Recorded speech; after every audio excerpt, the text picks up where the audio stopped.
And you're very welcome along to the Friday Football Betting Show, streamed live every week on our social channels and Off the Ball across Facebook, YouTube and Twitter. Now, this show's for over 18 folks. Please gamble responsibly. Never gamble more than you can afford. I'm John Duggan, joined as always by our football experts here. We have Philip Egan, presenter of Premier League Live on Today FM, and Leon Blanche from Ball Sports. How are we doing, lads? All good, yeah. Doing good, John. Yeah, looking forward to a good weekend of football. The Premier League action coming back this weekend, and we have, I think, Philip, 5 teams for 4 places for the Champions League, and that means, given what I'm seeing, that Manchester United, I think, already are too far back, and they're not going to be part of the conversation for it. No, not with Jose Mourinho in charge. If they were to change, say they were to lose to Fulham tomorrow, and they decided to change, and... When is the change going to happen? Because I think it's going to happen sooner rather than later, isn't it? It needs to happen now. It should have happened weeks ago. They're going nowhere with Mourinho. Like, this is what happens. He doesn't turn it around. People say, oh, he could turn it around. Every so often you get the old freak result. He's like a boxer on the ropes that just lands a big punch every so often, and that was away to Juventus. Now, they play Liverpool next weekend. Wouldn't surprise you if they got something out of Liverpool. They seem to be able to rise for games against the bigger clubs, but you can see them struggling against Fulham tomorrow. I just don't see where it's going. But the problem is, you get rid of Mourinho, you get a new manager in, it doesn't solve the problem, and that's at the top. Ed Woodward. Yeah, I also think as well, John, if you keep Ember and he goes into the January transfer window, you're almost sacrificing Champions League football by keeping him there. If you make the call now and get someone in, they might have a couple of weeks to look at the squad and identify who they'd like in January. So it's a big, big gamble Manchester United are playing right now, keeping Mourinho.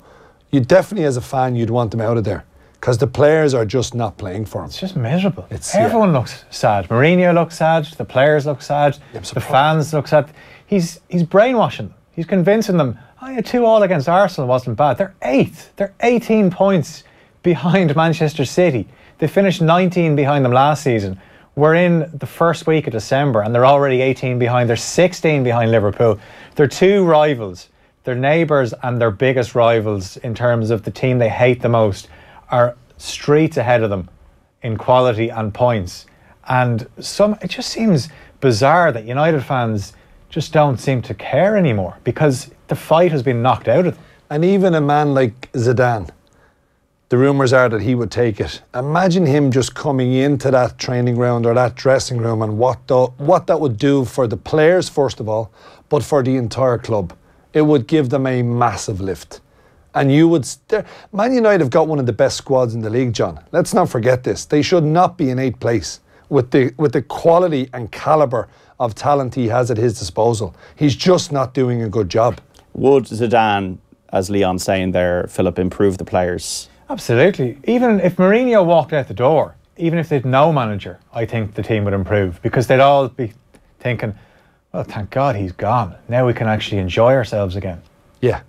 Leon, during the week we had, I think for only the second time, the first time in 8 years, we had all teams scoring in the Premier League, all 20 teams scoring, and you had one lucky punter who capitalised on that. They did. They placed a fiver bet, John, and they had correctly predicted that all 10 Premier League games, both teams would score.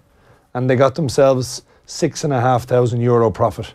So a fantastic return for a small sum. And that's what we're all looking for. Bet small and try and hit the jackpot. And this lucky customer did. But it was the first time actually in 10 years that all 20 of the Premier League teams actually scored in the one set of fixtures. So fair play to that lucky customer. Now, folks, get in touch on our social channels, on Off the Ball, on YouTube, on Twitter, on Facebook, with your predictions for the Premier League this weekend. Are you spotting anything beautiful in the markets that you want to share with us? Of course, we'll have our own bets before the end of the show. But Leon, we're going to go through the offers of the week with Paul Sports now on the Premier League action. Let's start off with Liverpool against Bournemouth, 12:30 tomorrow, kick off at the Vitality Stadium. And we have Mo Salah here to score first. Was 7-2, now 5-1.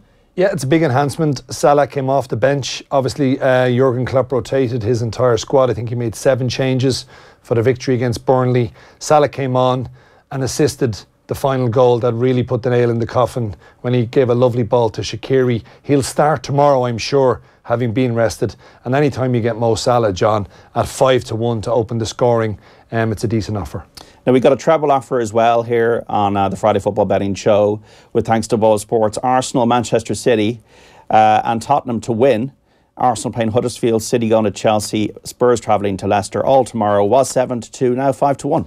Yeah, that's a more tricky treble, to be fair. You know, you've got Spurs going away to Leicester, you've got City going away to Chelsea, and of course Chelsea have to get back and get something from that game because they are obviously chasing top 4. Disappointing result, losing 2-1 against Wolves. Little bit harshly treated. I felt they should have got a penalty when they were winning 1-0, and then the result could have been entirely different. But again, you're getting 1.5 points extra, 5-1 for the treble. And we have Chelsea against Manchester City, 5:30 kick-off at Stamford Bridge tomorrow. City to win and both teams to score. Was 9-4, now 5-1, Leon. Well, this is a very, very decent enhancement. It goes to 3-1. But looking at it, John, I think both teams will score. I think Chelsea will know that they have to attack Manchester City. It's the only way to beat them. It's the only way to get anything against City. And I just saw, not nerves, but I saw when Watford got a goal back against City during the week. I'm not saying they were entirely hanging on by their coattails, but they did try and see that game out. The Jesus substitution said it all for me. He walked an awful long way to come off that pitch, just to run down the clock a little. So look, City-Chelsea, really looking forward to that game Saturday evening. Explain this offer you have with Ball Sports, €10, offtheball.com/ballsports to €50. Yeah, look, it's very simple, John. For new customers, you bet €10 and you get €50 worth of free bets. So bet 10, get 50 quid worth of free bets, offtheball.com/ballsports. Now, Leon Blanche is the only person here wearing a crown, a mythical, metaphorical crown on his forehead, because he was the only one of us chumps to have a winner last weekend. Let's go through what we had. Leon Blanche, Crystal Palace to win, Leicester to win, and Liverpool to win. Just under 4-1, 15-4. Winner, winner, chicken dinner. Leon Blanche, you're paying for Christmas. Yeah, look, it went well, John, last week. That's 2 out of the last 3 I've actually clicked. And I was just saying to you, both you and Phil off air, I've started to back them. So the last 3 times, I've backed the 3 of them and I've got 2 winners. So I'm in profit and I'm going to continue to back my selections. You heard it here first on the Friday Football Betting Show. Now, unfortunately, the law of averages is something I do believe in betting. I do believe it does actually happen. That I think it's called the martingale system, where you do, if you went into a roulette wheel, I'm digressing here, but if you went into a casino and you backed roulette and you backed black every time, now, there's no guarantee for the first 25 times that black, but if you keep on increasing your stake. Anyway, I've always been backing Spurs recently for draws, although I did tip them to beat Chelsea. But I did tip Spurs against Arsenal to be a draw. That did not happen. That was a loser last week. No joy for there. Stephen Doyle said Newcastle would win in his double. They lost. So better luck with Stephen Doyle's selection the next time. He also had Burnley to win in a double chance draw, but Burnley lost to Crystal Palace. So Leon predicting Crystal Palace, Stephen predicting Burnley, and Kevin Kilban is as cold as the Antarctic. He is freezing. He'd be in a block of ice if we saw him in the office. He had Man City to win, United to win, and Liverpool to win in his treble. But of course we saw Mark Hughes losing a job after he scored 2 goals against Man United, but it wasn't enough to save him from his job. But that was a loser for Kevin. So hopefully more than one of us, Leon will keep on this winning streak, but hopefully more than one of us, one of the 4 of us, because Stephen will have a bet as well, will have a winner on the Friday Football Betting Show this week. The Friday Football Betting Show. Thanks to the Boyle Sports Bet Builder. Combine multiple selections into one single bet at one great price. Try it today at offtheball.com/BoyleSports. John Duggan with you here, and remember to get your betting predictions in on our social channels, Off the Ball, on YouTube, on Facebook and on Twitter. Are you spotting anything beautiful in the markets this week? Maybe something idiosyncratic that you like. There's always something that we can spot. It doesn't always have to be about match odds. But let's preview the games and go through the match odds and go through what we're seeing in the markets this week on the Premier League action. First of all, the big game of the weekend, it's Chelsea against Manchester City. With Ball Sports, City 11-10 on, Chelsea 14-5, the draw 13-5. Phil, the way I'm looking at this, City might go through the season unbeaten. Is that possible? Yeah, it certainly looks like it. And the key to it is they just never go behind once this season. 12 minutes is all they've trailed, and that was against Wolves. And that goal was dodgy enough. It was a handball, and you could say it was offside. So the key is to try and get ahead of them. Easier said than done. Chelsea need to start fast, but once City go one in front, they just have the players that can just pick you off. And they're doing this, by the way, without De Bruyne. Aguero looks like he's going to miss tomorrow. The only worry is Gabriel Jesus. He's 21 now. When he arrived, he looked like poor World Cup. Yeah, I thought he was very poor in the World Cup. Lucky to hold on to his place. I mean, a lot of people would have thought Firmino should have started ahead of him. But he just doesn't really have that killer instinct in front of goal at the moment. We see it though. He is only 21. He scores a couple of goals, confidence to get up. You would have seen him at Anfield. He was actually very good when he came on for City that day. But is he good enough to lead the line in a team that's going to win a Premier League title? I'm not sure. And 2 years ago we thought not only was he good enough to do it, they were talking of Aguero leaving, but they need Aguero. If he's not playing tomorrow, that's a massive boost for Chelsea. But you just think the way City take care of the ball, that they'll be able to create enough chances to win tomorrow.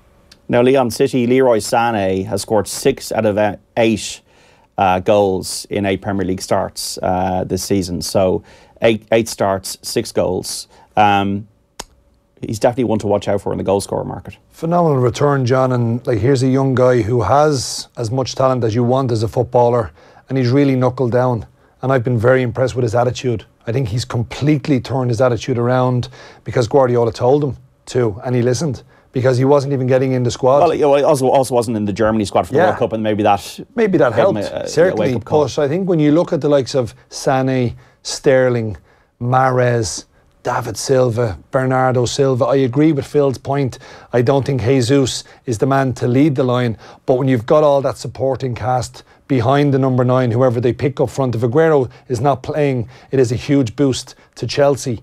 But I think with City, you've got to go at them. And Phil's point, when you fall behind against Manchester City, it's no good, because they have the players. They're one of the most exciting counter-attacking teams that you will ever watch. If you push up and leave gaps, if you're chasing the game, it plays right into Manchester City's hands. But I have a feeling here, the draw has been backed, by the way. The draw is the one market in this game at the moment where we're seeing money. It was 13-5 when I was doing this. It's just been clipped into 5-2, John, and there is more money coming for it. I wouldn't be surprised at all if we see the draw go off around 9-4 or even 21-10. That's where most people are viewing this game at the moment. They see Chelsea probably getting something because they're at home, but not being good enough to go and beat Man City. I think with Giroud or with Morata, Chelsea are also struggling for a clear-cut number 9 who's a pure goal scorer. But when you've got the likes of Eden Hazard on his day, he's unplayable, and Chelsea fans will be hoping he delivers tomorrow evening. Now, that was a blip during the week, Phil, but Sarri hasn't lost a game, consecutive games, in 2 years, in over 2 years, since it was in Serie A.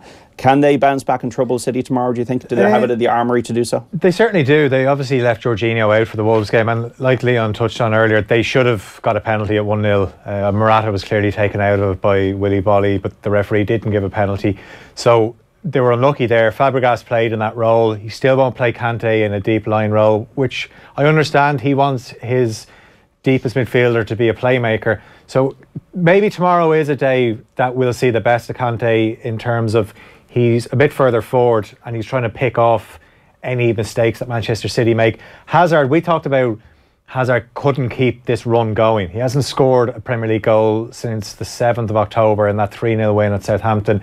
Giroud doesn't score goals, but Hazard plays better when Giroud is in the team.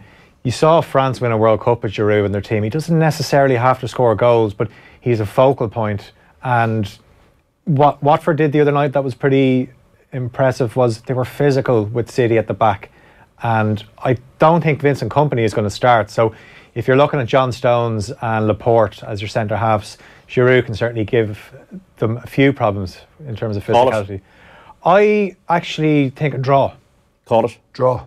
OK, folks, so we have Liverpool against Bournemouth tomorrow.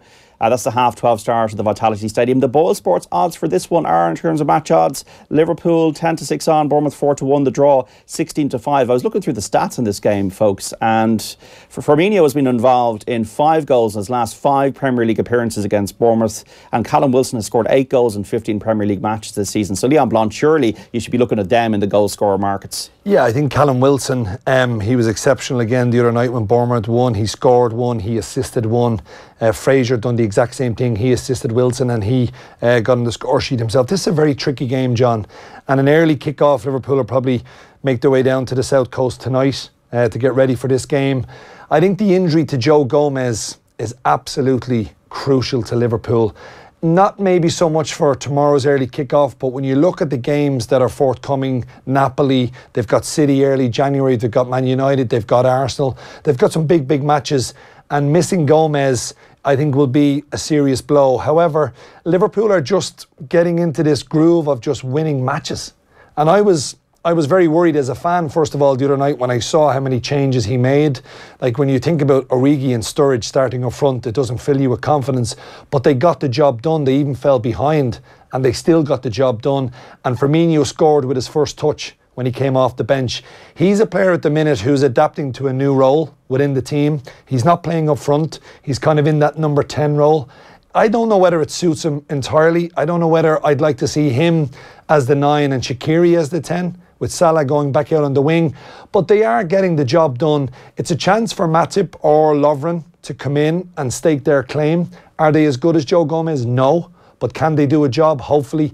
I just see Liverpool getting over the line again, but I do think both teams will score. So Liverpool to win. Is there a price for that, Leon? I'd say, well, Liverpool are 4-7. I'd say you're probably looking at about 5-2, maybe 11-4. Not a huge price. Okay, Philip, 39 points, Liverpool. I remember a couple of years ago they went to Bournemouth and lost 4-3, and it was a crazy finish. Loris Karius. That's why they lost that game. But how much have things improved since then? Well, what they can do is they can make 7 changes like they did the other night, and Klopp can hold Salah and Firmino in reserve. They basically think, do you know what, we'll see how we get on for the first hour. We're good enough that we won't concede. They did concede. Now, that goal could have been ruled out, but it sparked them into life. They weren't behind for long anyway. But the difference, Van Dijk is just the game changer for them. Alisson makes saves. Like, Karius doesn't save. Karius has been so bad even since he's gone to Besiktas. They want to return him. It's, you know, it's Christmas time. If you're buying presents for someone, you usually give them a gift receipt as well. I hope Besiktas have theirs, because he's been hopeless for them and they want to get rid of him. And just the difference that if you're playing in that Liverpool back four and you have a guy behind you who, you know, if someone takes a shot from 20 yards out, he'll actually save it. His distribution, obviously, he sets up the third goal. Wasn't contentious to say, right, let's fall on the ball here and see this out 2-1. He saw Sturridge and Salah. He said, right, let's get them away and we'll try and finish the game. He's been a massive difference. Van Dijk, it's interesting, what I've noticed the last few weeks is when Liverpool get corners, the opposition defenders are blocking them, and they're also doing it. Burnley did it, especially in the second half, where any corners that come in, they have someone blocking them, because what usually happens is he gets his head to everything. Be interesting to see will Bournemouth try and do something similar. Now, Bournemouth are going to have chances, but they were actually really poor against Huddersfield the other night. Eddie Howe said, for a change, we actually won a game without playing well. If they don't play well tomorrow, they'll be beaten. Call it. I think Liverpool will win. Call it, yeah, Leon. Liverpool to win. Both teams to score is 2-1. 2-1. You heard it here first from Leon Blanche on the Friday Football Betting Show. We've got a comment in here from Davin Finnerty on Facebook, going with the first goal scorer treble, Aubameyang, who is really on fire at the moment, Salah and Sané. So thanks for getting in touch, Davin. We'll give you a €50 bet with thanks to All Sports. Terms and conditions apply. What else do you see, folks out there? Get in touch with us on our social channels, Off the Ball, on YouTube, on Facebook and on Twitter. Let's go into the Manchester United game against Fulham tomorrow. 3 o'clock start at Old Trafford. We were talking about it a bit earlier on, but let's check the match odds with All Sports. They are United 3-1 on Fulham. 15-2, the draw is 4-1. You're talking about Jose Mourinho, Phil, looking for his 50th Premier League win in his 92nd game, whereas when Chelsea, the first time around, he got to 50 wins in 63 games. I think that's pretty indicative of Jose Mourinho. So, are they going to win tomorrow? And is it just a sticking plaster? I can see them winning, but it won't be very inspiring. Is there a danger for United? It could be like the Crystal Palace game when they were held. Well, yeah. It goes back to what I was saying earlier, that they seem to be able to raise their game for bigger teams, because I think the players know that they have to be beating these teams. Also, as well, if they're like, you can imagine Ranieri's going to go and probably play very defensively. Like, he's had 3 games in, and you can see already he's picking the same back four. That was Jukanovic, what was chopping and changing. And actually, that's Mourinho. No manager has made more changes to his starting 11 this season than Mourinho, 46. So it's a case of fans turning up to Old Trafford. They don't know what United team is going to be picked. They don't know what United team is going to show up in terms of form. So it's very hard to pick United. If you're putting United into an accumulator, they can let you down because they can fire blanks. Would you advise people not to put it into accumulator, Leon? I certainly wouldn't be backing them straight, John, and there's probably better 1 to 3 shots out there than Man United at home. Are they a lay? They probably are a lay, yes, because you're looking at the Palace game, you're looking at the Southampton game, and you're looking at large parts of the Arsenal game too. There's no spirit. It's like as if they're almost just playing because they have to play, and they're not playing for their manager, but they should be playing for the bloody pride of the jersey. They're getting paid enough. There's a lot of people paying hard-earned money to go and watch it. So start performing for yourself first, and then even for your fans. It doesn't matter if you're not playing for your manager. Have a bit of pride in yourself. Now, they should beat Fulham, and they probably will, but I certainly wouldn't be backing Man United 1 to 3 in any type of football match. That's a good point as well, Leon, that people actually are going over in the morning. Not as many, though. Not as many? No. Like, the tickets are... Certainly, it's getting a lot easier to get tickets for United games. They're always going to have big crowds at Old Trafford. Well, because it's a worldwide... people coming from around the world. But how many people, especially Irish fans that have been following United, would probably think, do you know what? I think I'll hold on to my money because... Especially with Christmas coming up. Yeah, and they might think, well, we'll have Champions League in the new year. And we may have a new manager. Might have a new manager, and there might be a bit more buzz about it. Okay, let's look at the remaining odds for the weekend matches. We've got North London clubs, of course, involved, Arsenal and Tottenham. Let's start with the 3 o'clock games tomorrow. Arsenal against Huddersfield. Arsenal 7-2 on, Huddersfield 10-1 with Ball Sports. The draw 5-1. Burnley versus Brighton. Burnley 19-10, Brighton 13-8. The draw is 19-10. Cardiff against Southampton. Cardiff 9-5, Dolly Parton. Southampton 8-5. The draw is 21-10. West Ham against Crystal Palace. West Ham 6-5, Palace 9-4. The draw is 23-10. At 7:45 tomorrow, strange time, but it is getting close to Christmas. Leicester hosting Spurs. Spurs even money. Leicester are 14-5. The draw is 12-5. Sunday, Newcastle against Wolves at 4 St James's Park.